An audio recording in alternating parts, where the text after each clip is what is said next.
On this episode of the John 1911 podcast, the 10-gauge deer slug, the 17-point West Virginia buck, the rise of the BroVet, and is the FN57 a cop killer? Okay, everybody, this is Marky and Freeze, and this is episode 151 of the John 1911 podcast. How's it going, Freeze? Not too bad. It's been a rough work week. I went like 10 days straight. Yeah, and I was telling you if you hit 14 days straight, you should get an automatic promotion. Yeah, well, 1410s kind of kicks your butt after a while. Mm-hmm. So are you up? Are you bright-eyed and bushy-tailed, ready to do a pod this morning, or are you kind of like on? No, I am, because yesterday I got off work and I just kind of vegged all day and all night. I was wondering how long you would sleep. So. Oh man, yeah, it was a rough run. Yeah, it was like one night he calls me and he's like, "Hey man," like this, because you're so tired. You're like, "Hey man, I'm gonna shut it down. Now I'm gonna go to sleep, and I'll probably be up about 4:00 in the morning." I'm like, "Yeah, sure, no problem, man. We can do a podcast another day." And I talked to you the next day in the morning, and you're like, "Oh yeah, man, I worked last night. They called me in at like midnight." It's like, what the fuck? Yeah, I know, man. But you know what? Everyone's damaged.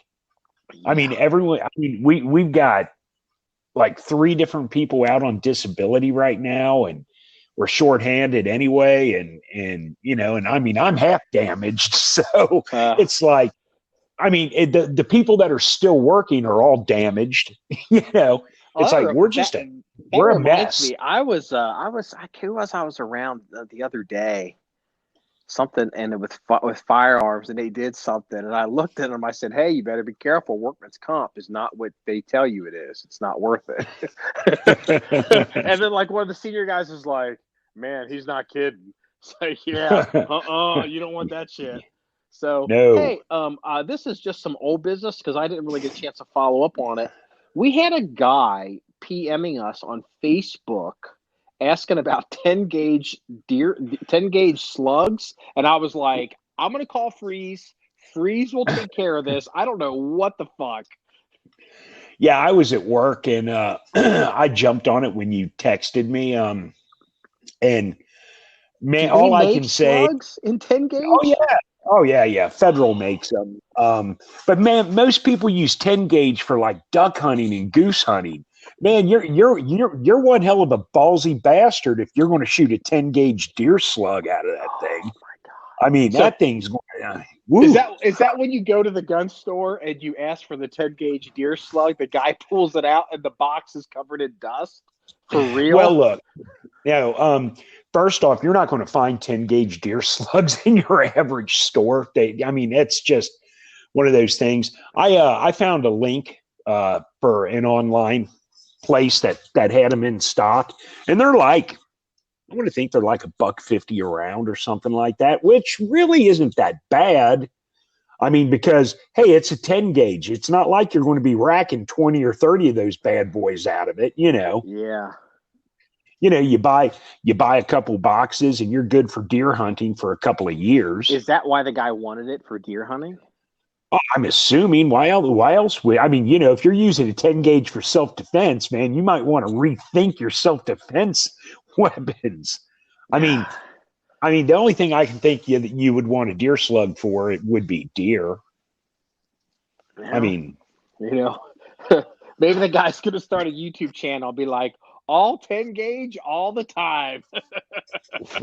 Wow. Then he approaches YouTube and files for disability. Yeah, no shit. I mean, look, if anyone out there has not fired a 10-gauge, I strongly suggest you find a 10-gauge and fire it a couple times just for the sheer experience of dislocating your shoulder if you've never done that before. No. I mean, no, I pass. That's a hard pass for me, Ghost Rider. Man, I'm telling you. I mean, 10 gauge is no joke. And I mean, you think, oh, 12 gauge isn't that bad. Well, you know what? That jumping up from 12 to 10, it's like night and day. Oh, dude, here's the thing. 12 gauge is such a mature round. There are Yeah. so many different options with like weights and powders and recoil and full power and like high brass, low brass. 10 gauge comes Yeah. in one flavor. Fuck you. That's what it says. Well, so and not only that, because of most 10 gauges are like 3.5 inch shells. So you know what 3.5 inch means? Yeah. Or powder. So because these guys are using 10 gauges for like duck and goose hunting, and they're shooting distance. Oh, you know what? I never even really knew what it was because that's the second time you said that, and I didn't realize what's the point. See, I'm thinking bigger for like heavier mass for more stopping power. I'm making little air bunny ears, but you're right. If you're using it to shoot something out of the air and a duck, that duck doesn't get within 100 yards of you. Yeah. And I mean, so these guys, they take these 10 gauges and I mean, these things throw shot a long way. Okay. Fun Hey, times. as an aside on that, I was out at the range and I was doing something. I was out there working on the bush hog or something, and it wasn't like maybe 10 days ago, 2 weeks ago, and the amount of doves we had I believe they were doves bedding up in the high grass, and you could get them you could jump them by Yeah. walking by. I was like, you know what? We should maybe think about getting some tags one year, and like intentionally, like leaving that hill face below the shooting position. Leave the grass high for an extra longer time, and then do a bird hunt, and then I can just come through and knock it down late in the year, like in November. That wouldn't be a bad idea. I mean, in dove, I love dove hunting. It's fun. Mm-hmm. Unfortunately, 25 years ago, those would have been quail, but there ain't no quail out there anymore. No, not with all the the coyotes and stuff. But I'll tell you what, I haven't seen. I mean, I see coyotes. Well, I found one dead coyote, but I've seen we've seen a fox. Let's see what so far that I've seen. We've seen a fox, a groundhog. It looks like we have groundhogs now, and what the hell else was it? Something else. We had a lot. We had a lot of turkey, but I think I kind of pushed them out when we built the with the bulldozer. So I don't know. Yeah, we'll see if they'll be back. Oh, so, they'll be back. Yeah. But, the thing is, when the bulldozer did all that rearranging, it totally changed the habitat for the deer and the turkey and all the other wildlife in the area. But they'll slowly settle back in. Well, let me ask you this, because actually I'm curious I wonder what you would think. So I set up a trail cam for Officer Mike maybe 2 days ago. Okay. And with some corn. Oh, that's another story too. I'll tell you that in a minute. So, and he was like, put it back behind 600 because, he doesn't want it to attract any attention because he doesn't want people thinking that we're hunting over bait, which is illegal in Indiana, and we're not. But we've never thrown cameras up. So I went back there and I was kind of looking around, looking for sign. I could have put the stuff anywhere, but I also wanted it kind of, centrally located in that area. So there's a trail when you get to 7. There's a trail if you're on 7 facing the back of the property, facing 1,000. To your left is like a dead end turnaround where the big D8 dozer pushed. It looks like a little square area. Yeah. Well, to the right of that, there is a trail that goes down and feeds into other parts of the property. But we never use those trails because I haven't really had a chance to. The D8's gone through there once, made the trail, but trees have fallen, and it hasn't really been cut. So it's a trail for like the walk, and it's a trail for a while, but like you can't get a vehicle all the way because you're going to run into a tree. So it doesn't get used. So people don't even realize it's a trail. No, but deer will use it. Deer are using it, and so they look in it. And then I've even seen some bed down in there. So I was like, you know what? Instead of setting the camera on the flyway of the spine, I don't want to use the word spine, the main bullet track of the rifle range, I put it off into that kickoff, into that side trail, and put a bag down. And I need to go check it today or tomorrow, probably today. Because I want to see what's out there before he goes out there. So, because he said once a deer get on it, he said they'll eat it down in 2 days. Now let me tell you the story. Because I don't know Dick about trail cam. He had to show me how to use it, how to open it, which memory setting he wanted, which is fine. So I had to go over to the PD because I'm crossing the city to go to meetings. It's been really busy. And so then, obviously he's got stuff to do. He's working. And so his schedule's like, we've had a call or something came in. So we finally get to connect, come over to the PD, and I park over by this service store and hey man, come on, I'm here to give me the camera and the corn. And she's like, hey, pull around over to it's like a service garage. And so I pull over and I park in a spot. And I'm walking. He's over there by the garages, and I see him standing in front of some bags of Quikrete. And I'm like, he's like, got the camera in his hand. He's like, hey man, pull your truck over here to the to over here because here's the corn. And I was like, holy shit! I'm like, that's the corn. He was he's laughing at me. He's like, well, how much corn did you think I was going to give you? I was like, I don't know, a milk jug. Wow. So well, here's the problem.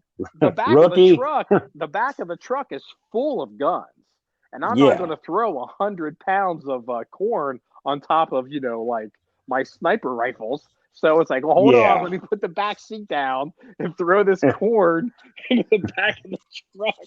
And I know he had this look on his face because Mike, he's nice and he's not a mean guy at all. But it was one of those moments where it's like, Jesus Christ, Marky, you really are fucking stupid. Yeah. I mean, you've never baited deer before. No, I don't even know. And I don't know anything about that. So why is he kind of freaked out? I was like, well, how much does this cost? He was like, I think he said maybe $12 a bag.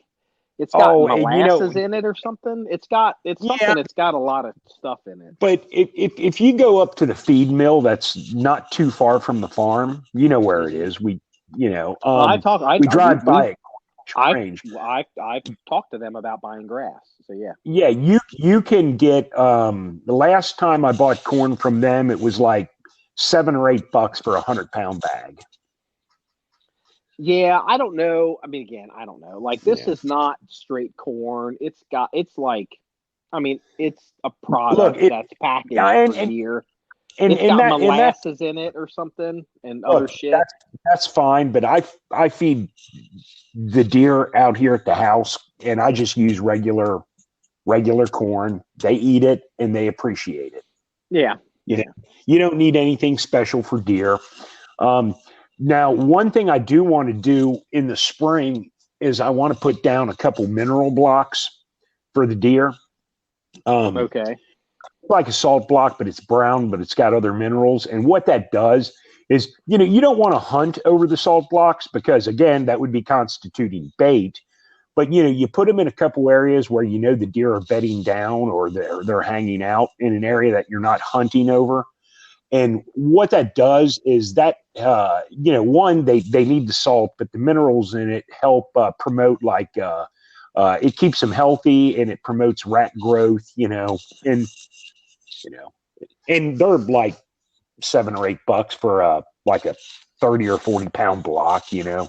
But How long does it take the deer to whittle down a block? 2 days or like? Oh, you know, block's good for about probably 7-8 months. Oh, that's not bad. So I'm gonna pick up a couple mineral blocks in this spring and place them, you know. And I mean, of course, the rain falls on them and dissolve, you know, and helps erode them away. But what happens is that salt goes into the ground, and they'll actually lick the dirt to get the salt out of the dirt. So, yeah, I figured that. So, but it'll be interesting to look at the camera to see what you know, because look, we can post pictures of deer. Most people have seen deer; they don't care unless Bullwinkle shows up. But it'll be interesting to see like bobcats or mountain lions or bear. Oh, you know, speaking of bobcats, I just saw an article on a local news feed that there was a trail cam actually got a picture of a bobcat in Montgomery County outside of Dayton, Ohio. And so they are moving east. Yes. Yeah. And they said like in 2019 there's been, I think, like 450 bobcat sightings in Ohio. So they are migrating over. Yeah, I know the farmers out there in Indiana have told me that the bobcats are kicking their ass because they're killing a lot of their smaller livestock, and it's to the point that there's grumblings about maybe opening up a hunting season. They're not to that point yet, and it'll probably happen to the west first because I'm about sure Bloomington or something. Yeah, the denser the population. Yeah. But we absolutely should have bobcats on our property. And here's the thing, and people don't realize this because they kind of keep it quiet, but I've seen evidence of it. There is definitely a bear north of us in Indiana, within probably 15 miles. Excellent. It looks like it's full time there. Like it's not roaming. It's actually like it's staying there. The last bear that was shot down in the area that the range is at, thus the little town's named after it, where the feed mill is, was shot. I think it was like right around 1900. Yeah, so they wiped out the bear in Indiana a century ago. Yeah, and it's kind of cool to see bear coming back. You know. Mm-hmm. And it's nothing that I would want to go out and hunt, but I would like to see a population come back. That would be awesome. It will. I mean,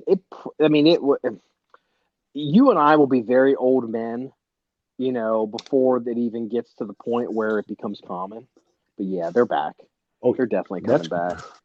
Yeah, that's awesome.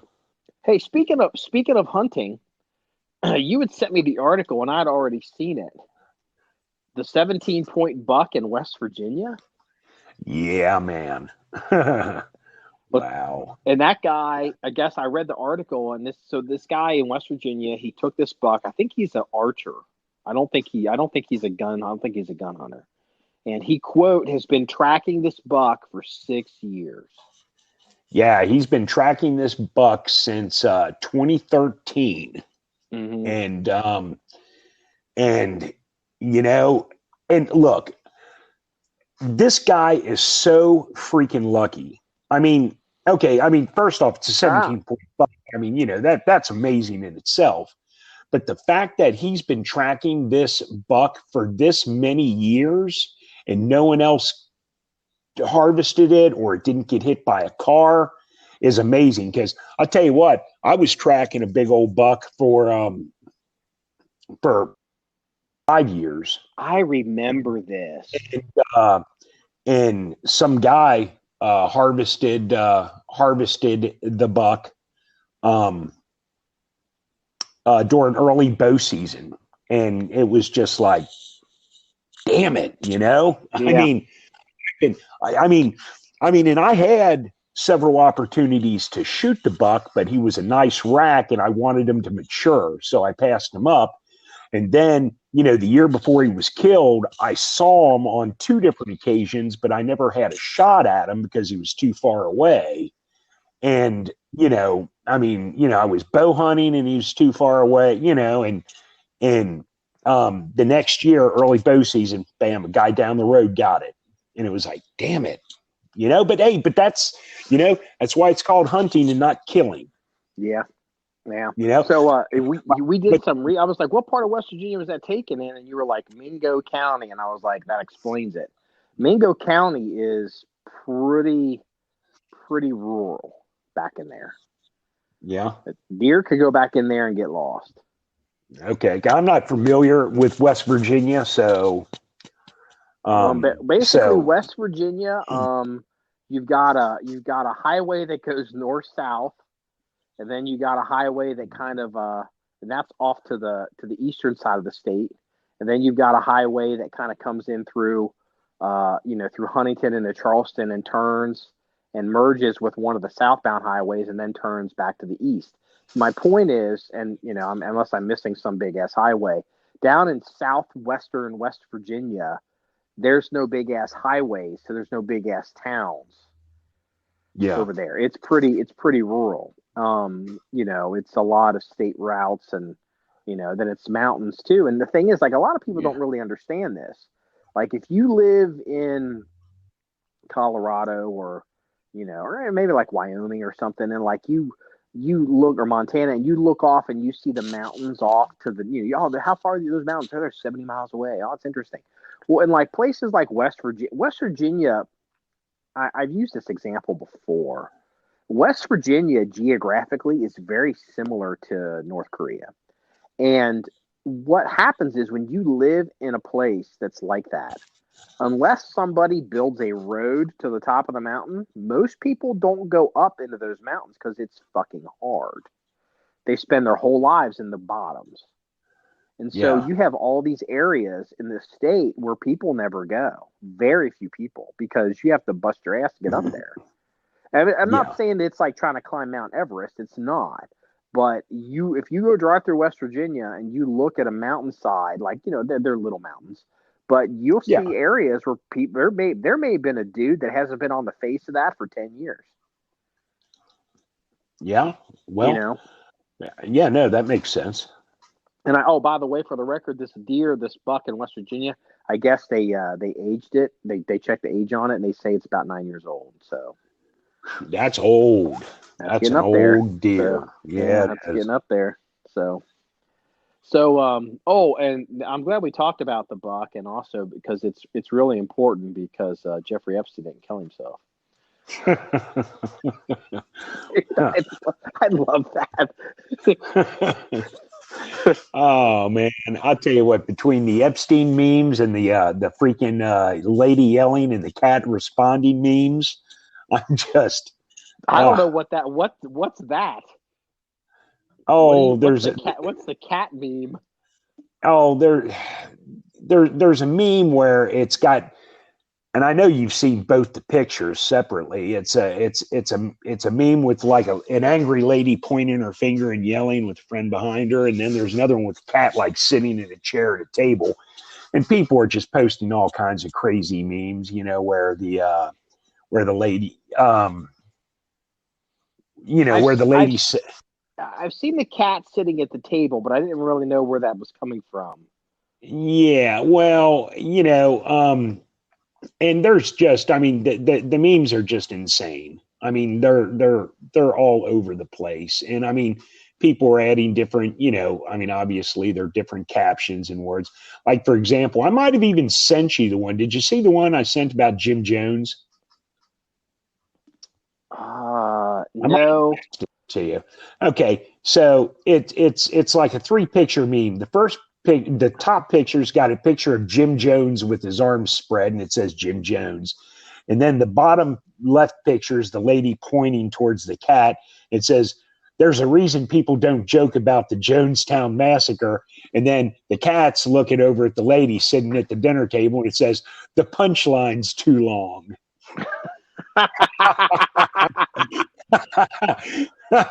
You know, and I mean, it's just memes like that, and people are adding their own verbiage and stuff to it. And some of them are stupid, some of them are funny, but I mean, the internet's kind of flooded with them. Have you seen the AR-15 kind of like socialist communist one? I don't know. Maybe you sent this to me, or I don't know. Maybe Danny or somebody sent it. But it's got it's like three. It's a vertical meme. So the picture at the top, picture in the middle, picture at the bottom. Picture at the top Okay. is Beta O'Rourke with the quote, "Nobody needs an AR-15."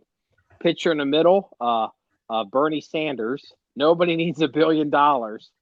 And at the bottom, it's got a picture of Chairman Xi from China, the Yeah. leader of China. It says, "Nobody needs 2 kidneys." That's awesome. I thought, that isn't socialism, buddy. Yeah, I tell you, when people, okay, it's already started, and I kind of predicted this. So,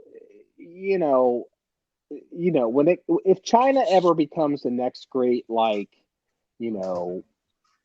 historical bad guy on the planet and starts a world war and it turns into this big giant thing and millions of people die, people will rewrite history and like how could you do business with these people, or how could you be associated with these people? Because it'll be something where, like, in the 30s, some company or some dude, had some kind of tangential contact with Nazi Germany, and now he's a son of a bitch for the rest of history. But this is before the war.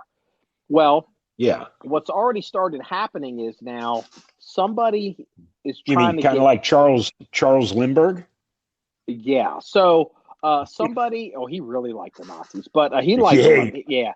Yeah. So, but let's not get off this. So, but like somebody was trying to complain about SIG. I don't know if this is true. I just heard the argument that SIG is, quote, selling the Chinese, or selling the Hong Kong police. I believe they sold them possibly MCXs or MP. They sold them some kind of gun. I'm assuming it's rifles. I don't Okay. know. The Hong Kong Yeah. police. And like, again, until about 4 months ago, the world looked at Hong Kong as one country, 2 systems.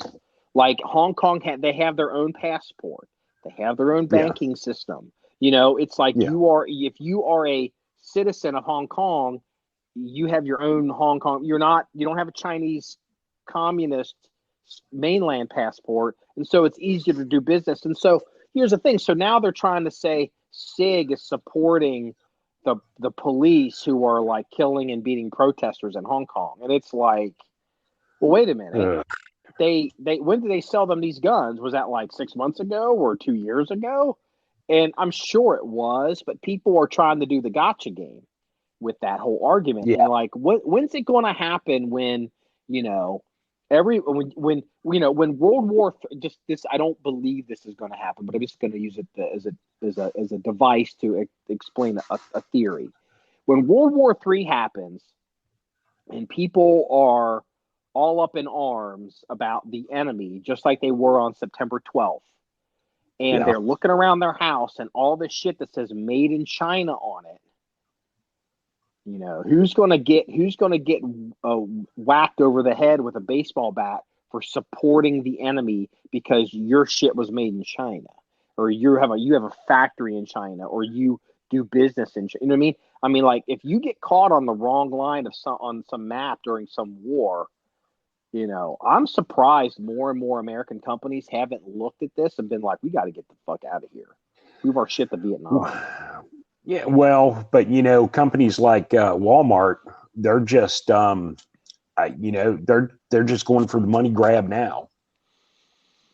Yeah, Walmart's kind of a special case because Walmart is, let's just be honest, Walmart is a bottom feeder business. Walmart is to the retail front store what TJ Maxx is to the department store. When department stores blow out product and they're like, fuck, we got to get out of this, it ends up at TJ Maxx. That's why all these women go to TJ Maxx, because everything's for sale for pennies on the dollar. Walmart kind of does the same thing. They just scoop up the super cheap shit off the the bottoms of the it's kind of like the Geta of shit made in China, the shit that falls on the floor at the factories. They scoop it up and sell it at Walmart. Yeah. Well, and the thing is, the way customers act in stores, in regular real stores, I've been saying this for a long time now. I blame Walmart for all of that, because people are so used to Walmart basically rewarding bad behavior. People are used to it, and then they go into normal stores. They'll go into Bloomingdale's and they'll act like a Walmart customer in Bloomingdale's, and that's not acceptable. It might be acceptable at Walmart because they've been putting up with that shit for a couple of decades, but it's not acceptable in Bloomingdale's, for example. And I mean, like I said, I blame Walmart for the general attitude of people that shop shitty. Well, you know what? That actually, you are making a good point, and it's something I noticed here in Cincinnati. People that live here in this city, it was more apparent to me because it wasn't something I grew up with, but I noticed in Cincinnati, in a lot of the general shopping area, whatever the department stores were, are, and it's just all these different stores, that they got into a habit of having sales. And so they would have sales like clockwork. Like they would have whatever sale. And it wasn't like, hey, okay, it's Labor Day, we're going to have a Labor Day sale, or hey, it's after Christmas, we're going to have a Christmas sale. They would have sales, it seemed like to me, every like 45 days. Well, what was happening is all the other stores felt like they had to have sales to compete with the other stores. And then the customers got to a habit of basically they wouldn't buy anything for 45 goddamn days, and then they would wait for the sales. And these stores had cannibalized their own business and had taught their customers a behavior that ultimately put a lot of them out of business. And Walmart has certainly, there's an argument to be made that Walmart has done the same thing to a lot of people. And you see now a big push with a lot of stores that are brand centric. Like, I'm just going to, like, let's say, I don't know, I'm trying to think of let's say SIG opened up a department store, a gun store. SIG would not make it a habit to run predictable sales, because all that would do is people would just come in and they would look, and then they would just sit back and wait until the sale happened. Yeah, exactly. And they would just hurt. They might as well just drop all their prices. And it's learned behavior. And Walmart has certainly allowed a lot of that behavior, not just pricing, but behavior. Basically, walking into a store dressed half naked. Well, okay. Let me give you an example. I'm a third shift guy. I work third shift, and it's amazing, and I mean absolutely amazing, how many people are running around out in public in the middle of the night, getting out of their cars, and they're in pajama pants and slippers and night shirts, guys and girls both. And again, I blame Walmart for that, because I mean, when I was growing up, you dressed up for church and you never went outside in fucking pajamas. I mean, there was a certain etiquette. Now, okay, I'm cool with people not dressing up for church. I don't attend myself. But, if you want to go in a pair of jeans and a T-shirt, what the hell? Anytime I go into a church, I'm always in a suit. But the only time I go into a church is for a wedding or a funeral, But the truth is, I don't leave the house wearing freaking pajamas and slippers. Man, no, I mean, but it's become accepted, at least around where I work. Of course, when you and I were kids, if it was 3:00 in the morning and little Johnny was sick, and mommy's got to go or daddy's got to go to some store that would even be open to go get cough medicine or do whatever, it would take 15 seconds for mommy or daddy to put on some pants and some shoes to run out to the store real quick. Yes, Today, you are exactly. correct. They will literally walk into a store dressed in a robe. Yeah. And that Yeah. is, you are correct. It is very different today. Yeah. And People just again, come as they are. I blame Walmart for a lot of that. I'm not saying it's solely Walmart's fault. I mean, the trash hillbillies, it's their fault too because they do it. But look, I mean, again, Walmart has been putting up with bad behavior for so many years. It's just commonplace for a lot of people, not decent people. I never told you this story because I don't think there's ever really a reason to, but it was like, I don't know, past 3 or 4 years. I actually got, I mean, there's no other way to put it. It wasn't like when I got kicked out of the strip club in Florida when they threw me out the door, like literally. But I got thrown out of a restaurant outside of Washington, a fancy restaurant, showed up to eat, had reservations, and I was dressed nice, but they have a no jean policy, and I was wearing like it's a jean material, but it was like it wasn't even blue. It was like a different color, and whatever these, and it just it was just whatever it was. But I remember this little Asian girl. She was young. She was in her 20s, and she had really good vision. And she was looking at me, looking at my pants, and she goes, "I'm sorry, sir. We don't allow jeans in this restaurant." And I was like, or she said, "We don't allow." I think she said blue jeans. And I said, "But these aren't blue jeans." And she's like, "I'm sorry, sir. We don't allow jean material in our dining room." And I was just, and like literally I'm in front of like all these people, and I'm like, "Well, I guess I got to go. Bye." Well, but you know what though? I mean, So it's and all I relative. do, So you but see the see, people in the robe. Hold on. You see the people in the robe, and you like, "You piece of shit." And I'm in Washington, and I'm wearing $100, dressy jeans, and the little girl at the front desk of the restaurant's like, "You piece of shit." yeah, but you see, the difference is Walmart would have welcomed you with open arms, and the restaurant did not because they're adhering to policy. But look, honestly, wearing a pair of dress jeans, a button-up shirt without a tie and a sports coat. I mean, I wear that quite often as an attire. That's actually casual dress acceptable. Apparently, not in the restaurant you were in, but Yeah. but in a places. I mean, that's actually kind of, As a not matter of fact, I inappropriate. was wearing a jacket because it was a jacket required restaurant. I was wearing even a sport coat, but they wouldn't allow. Well, I'll tell you what. Jeans, Here's a the thing. dress shirt, and a sport coat. When I used to work the SHOT Show, I used to always wear a suit and walk around and do what I needed to do. And But now let me interrupt you here, and this is important. When you were working the SHOT Show in your suit, were you wearing 2 watches? No, don't mention that guy.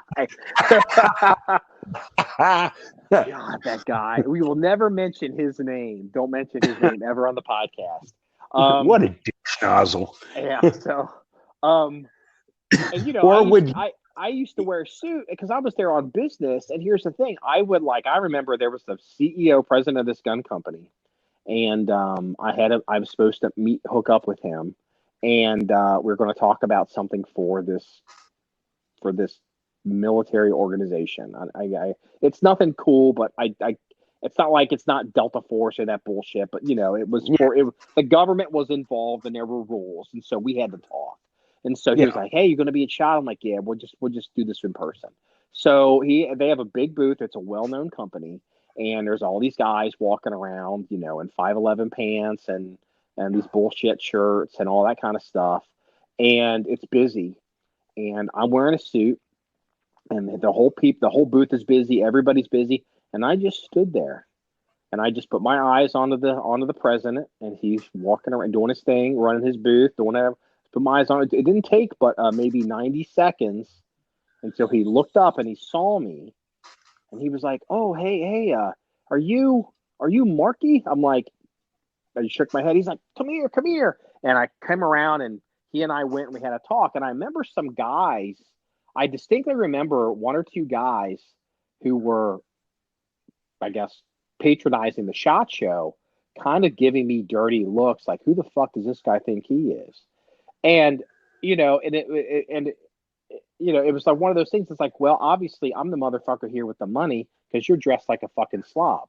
And and it's like, and while I know there's somebody listening to this that's going to be like, well, that guy could have been worth $100 billion. And there is the dude that dresses like worth $100 billion that dresses like that. But the thing is, whatever image you're trying to send is the one that, people will actually pick up on.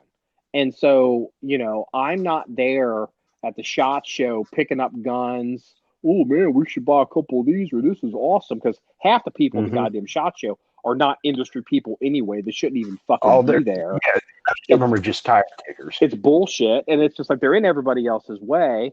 And so, this worked to my advantage because I didn't get lost in the crowd. When I walked up to a booth and they knew I was coming or I had to have a meeting, the way I was dressed told people, pay the fuck attention to me because I'm not going to wait here for 10 fucking minutes while all these guys, jack off each other about some gun. Basically, you weren't wearing SHOT Show camouflage, which is 511 pants, a bat utility belt, and a khaki shirt. Mm-hmm. Or a gun t-shirt. I remember I even said this on our tactical t-shirts page. I remember I got on the airplane to go to Vegas, and I'm wearing a suit. I'm wearing decent clothes on purpose. And you look down the aisle to walk to your seat, and it's 511 pants and combat boots and in shirts and all this stuff. And literally you're like, fuck, I must be getting on the plane going to Syria or to Iraq. and here's the thing. All these people, they all looked at each other like, oh man, you go on the shot, you go on the shot, you go on the shot. And they're all talking to each other. Nobody talked to me. Nobody looked at me. Nobody thought I was going to SHOT Show. They thought I was just some dude in business class. And the reality was I was the biggest motherfucking player on that plane. And that's what I mean, it's true. It's a hard thing to say, but it's the truth. And here's the thing: if you go, and I take it even farther, if you go to SHOT Show, if you're some terrorist and you magically pull a gun out of your asshole and you want to start shooting people, who's the first people you're going to start shooting? The dudes in the SHOT Show camouflage, not the dude in the fucking sport coat. But here's the other thing. I was one of the few dudes at the SHOT Show that was carrying a real gun the entire time. That's a good point. Mm-hmm. Most of these fuckers didn't have fucking guns on them. They couldn't have. They weren't. The whole scenario was so bizarre when you think about it, like how it really is versus how people perceive themselves. It's like, man, this is fucking insane. And that was kind of the beginning of the end when I was like, I gotta fucking stop doing this.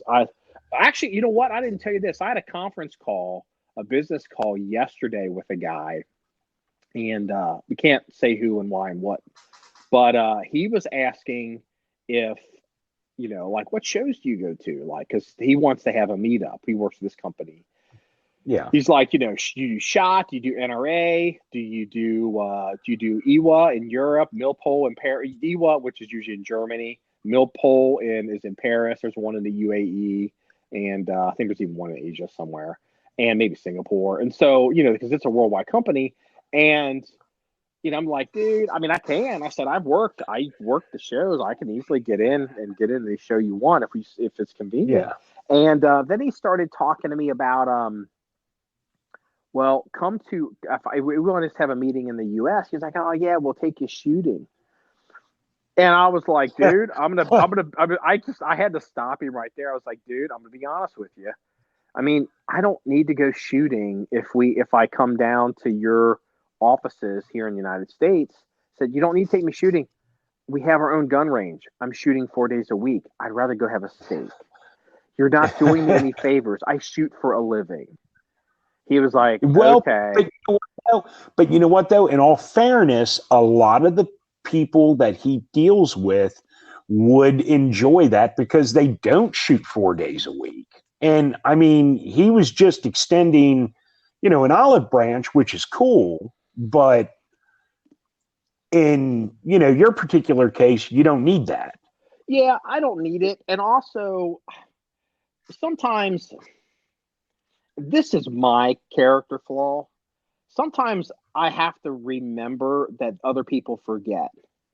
People talk to us and they communicate with us and they're interested, but they're also talking to other people and they're communicating with other people and they're interested in other people. And so a lot of other people don't have what we have.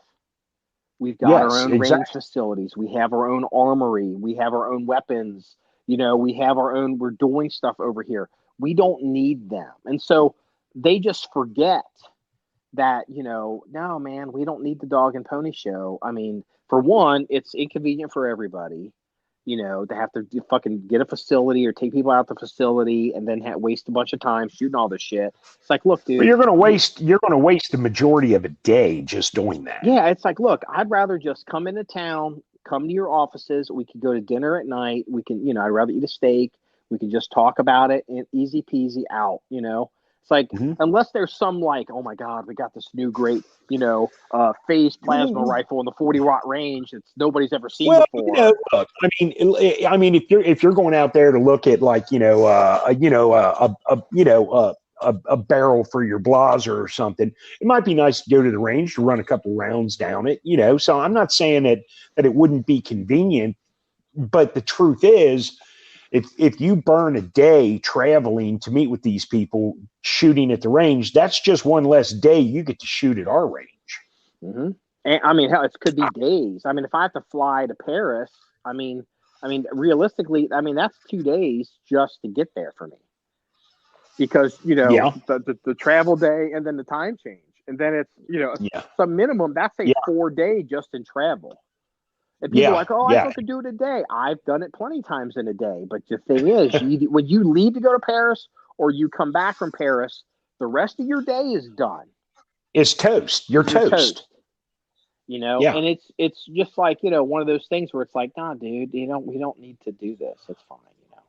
We're Yeah. real people. We don't need to fucking, it's fine. No, but it's still. I think it was cool that they made the offer. It was nice of them to extend some hospitality. it is You know, nice. I'll tell you what, there's some interesting things happening right now.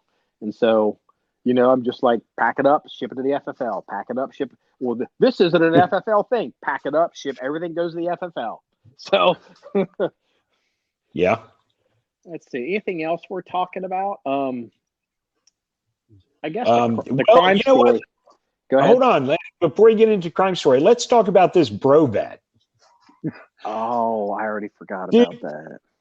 I had never heard that term before until you told me to Google it, and it was just like, what? I laughed and I laughed and I laughed, and then I took a sip of my veteran roasted coffee. So here's the thing. I've never heard of the phrase BroVet either until about 2 days ago. I saw it. I saw it somewhere online. I'm like, what the fuck is this? And I could tell it wasn't a compliment. I'm like, what is a BroVet? What is this? I'm like, what, bro? Is this like stolen valor? What is this? So finally I had to actually I had to Google it. And look, dude, I pulled it up. Before we go into it, explaining people what it is, they may not know what it means because it seems to be a relatively new term, at least for us. As the proprietors of tactical T-shirts, and we went through the Chris Kyle thing, and then we went through. Every bro was a client of ours. Well, here's the thing. It wasn't. Yes. Here's the thing.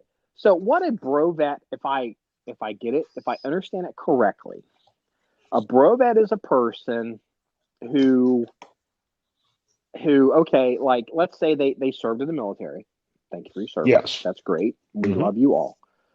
Yes. But then what they do is they spend the rest of their lives this is my way of saying it. Let's say you were the starting quarterback in high school. There's always a guy who is. I remember the guy who was in my high school. And he was popular. He's good looking. He dated the fucking hottest girl at the fucking next private school. You're talking about Al Bundy. Yeah. So, and I guess I never watched that show, but spend the rest of your life. That's who you are. And it's like everything is based off that, how people treat you, or whether they treat you well or treat you poorly, whether you get opportunities or don't get, whether people tell you yes or tell you no, whether you get good service, or whether you have a good day getting at the McDonald's drive-thru or a bad day at McDonald's drive-thru. How dare you? I was the fucking star quarterback in 1982. And it's like, what the fuck does that have to do with anything today? And BroVets are people that do that with their military service. Yeah. Did you look it up on Urban Dictionary by chance? No, I did not. What does Urban Dictionary say? This is the best short paragraph that I can, it says, the BroVet is okay with standing out from the crowd and letting everyone know that they should thank him or her for their service to this country. The BroVet is an equal opportunity offender and really doesn't care. It's like, yeah. Well, look, this was inevitable. This phenomenon was inevitable, just like the fake service dog thing was inevitable. Eventually, because everyone, people are getting tired of it. Like I remember, again, going back to SHOT Show, I remember seeing this girl. She was super hot. She's super hot girl. Yeah. Super hot girl. Like I mean, like even within the realm of being like, there's hot girls and there's like girls that like can be hot on television or hot in media because they look good on film. This girl was like 99. This girl was unbelievable. And I saw her at SHOT Show because she's at SHOT Show because she's a Marine. Because she's hot. And she's hot, and then she showed up with the service dog and all this stuff. And I just remember being like, I remember the service dog thing bothered me because I was like, no offense, lady, but I don't think you were like at the last stand of the Alamo. I don't know what the fuck happened to you that you needed a service dog. But I didn't care. I mean, again, she was so full of herself and everybody was so happy to pump her up. And then it came out. Sure. Then it came out. She's lying about her military service, lied about her record, definitely lying about the service dog. Was the dog even a fucking service dog? What the fuck was this? And to this day, she's still persona non grata. And it's like this whole space is kind of taught me, I have a lot more respect. Or you know what? It's wrong way because I still respect. But I have a lot more appreciation for like the greatest generation that went through everything they went through, then just came home and like fucking got to work. Yeah. Yeah. I mean, I'll tell you what, and this is a touchy subject, but look, I mean, I have the utmost respect for every man, woman that has fought the global war on terror for the last 15 or going on 20 years, I guess. Mm-hmm.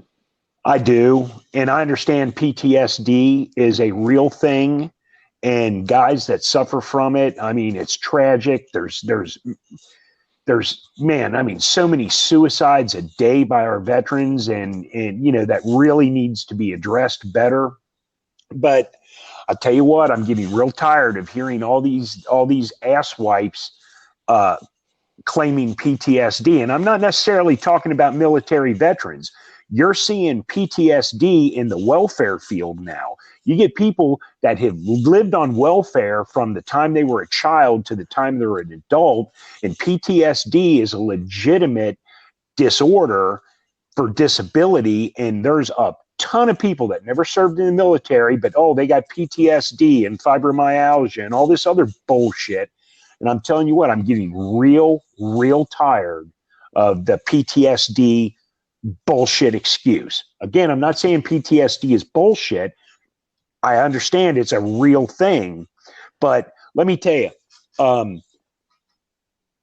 I don't know this person, but it's the son of a lady that my wife worked with. He's on full disability. The kid's like, I don't know, he's probably 27, 28 years old now. Because when he was working, when he was like 22 or 23, he was in a car accident where a utility vehicle hit him. And he spent, a month or so in the hospital. He was pretty messed up. But he rode the PTSD train all the way to full disability. And that's what I'm talking about.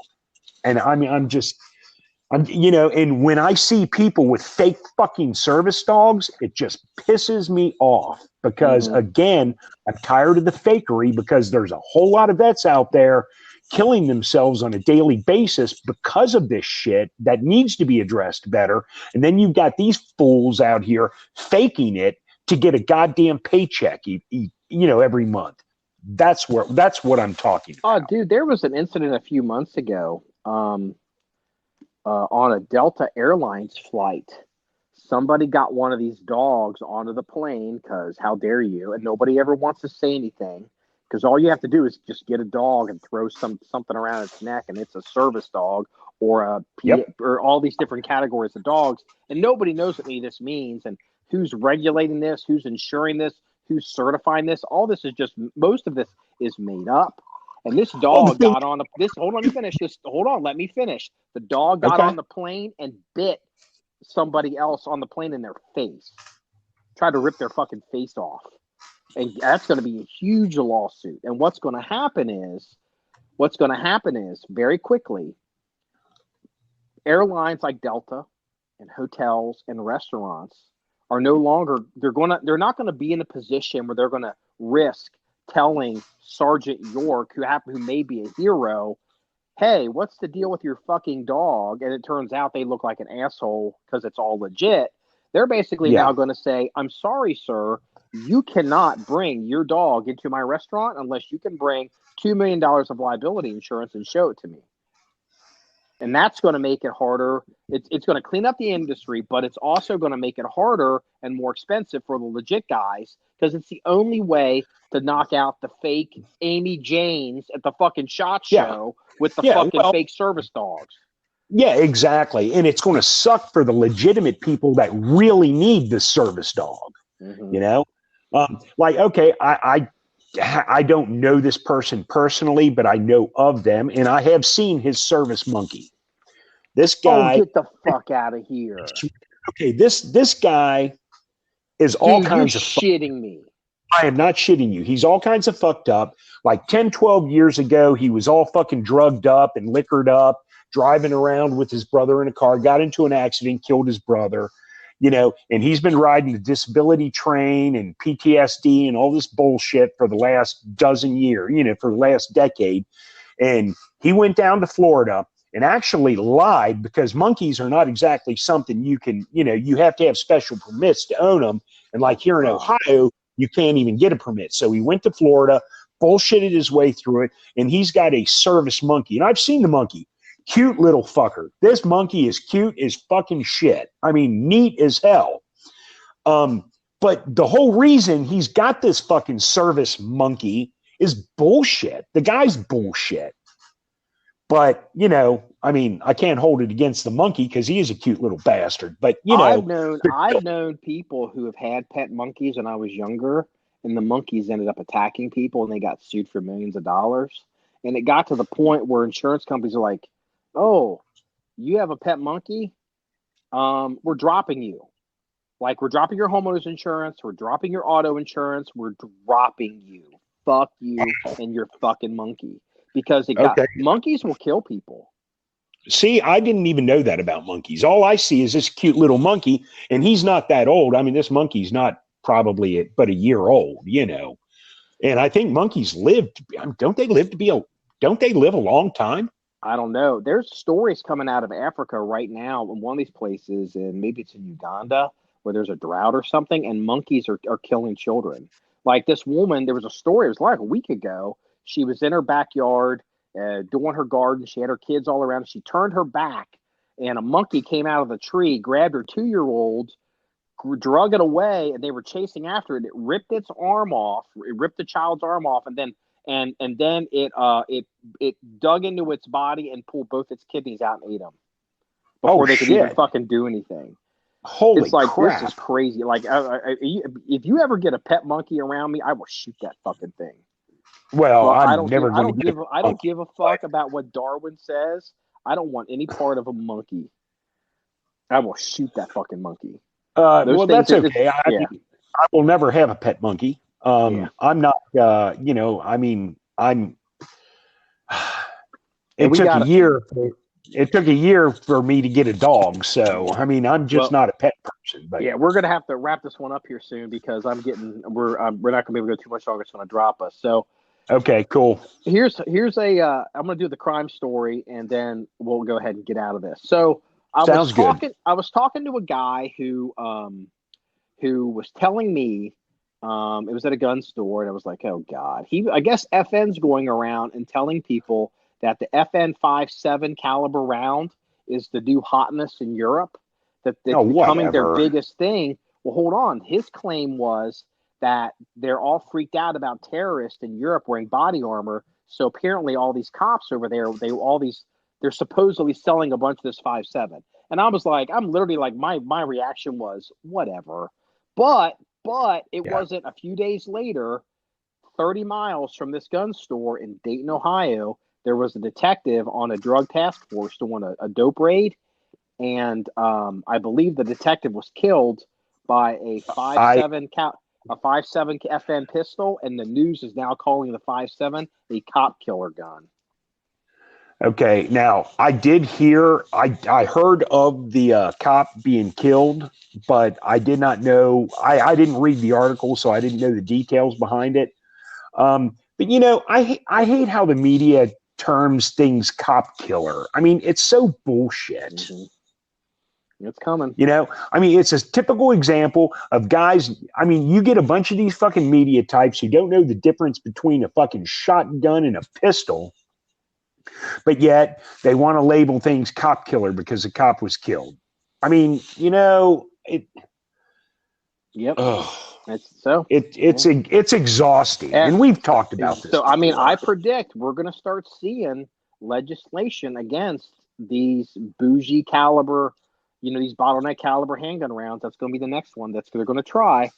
So just keep it in mind. They'll try, and honestly, they'll try. And if Trump doesn't get reelected next November, then we're going to see. Look, the 5.7 round being banned is the least of our fucking problems. Yeah. I've been actually thinking about picking one up for the reference collection just because I was waiting for them to get cheap enough to fail enough. I'm like, I can scoop one up for nothing. Now they're probably going to start going up in value. So this wraps up episode 151 of the John 1911 podcast. If you want to see any stories, links, or pictures of the things we talk about, including memes, go to our website, john1911.com. That's JOHN1911.com. Remember, it's all about shooting guns and having fun. Everybody, have a good day. See you later.